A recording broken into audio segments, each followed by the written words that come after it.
Donc le mRemesh, c'est le modificateur remesh. Donc j'active mon mesh, qui est par-dessus, encore une fois, je le sélectionne, et je vais lui appliquer maintenant un modificateur de remesh. Donc ici, sur le panneau de modificateur, on est ici, donc remesh.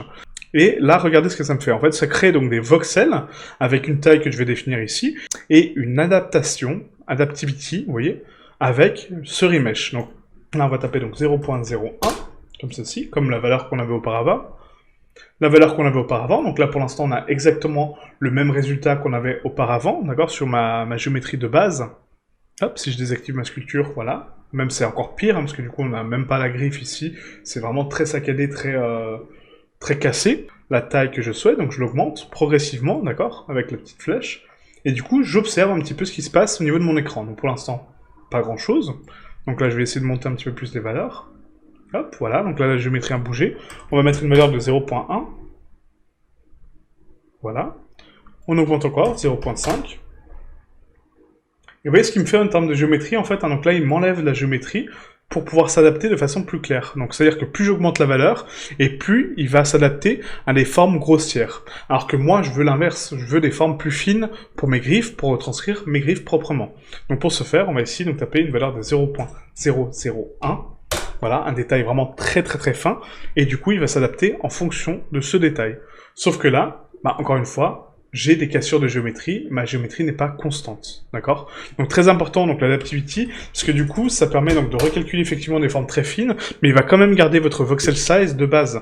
Donc si on a un voxel size trop élevé, il va recalculer donc l'adaptation par rapport à ces surfaces, tout en respectant votre taille d'origine. Donc là, c'est à moi de réduire la taille d'origine pour lui retranscrire donc des quadratiques, des quadrants beaucoup plus petits. Et là, j'ai une forme quand même un petit peu mieux de géométrie, d'accord? On a vraiment une jolie projection maintenant.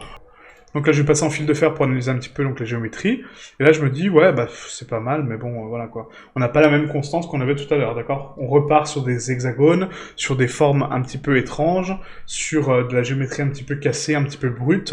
Donc c'est pas, encore une fois, une bonne méthode de faire une retopologie automatique. Encore une fois, pour des formes organiques, hein, d'accord? Donc là, je vous montre tous les défauts et les avantages de chacune des méthodes. Mais voilà, ces méthodes-là, en fait, il y en a qu'une seule qui marche, hein, je vous la montrerai à la fin.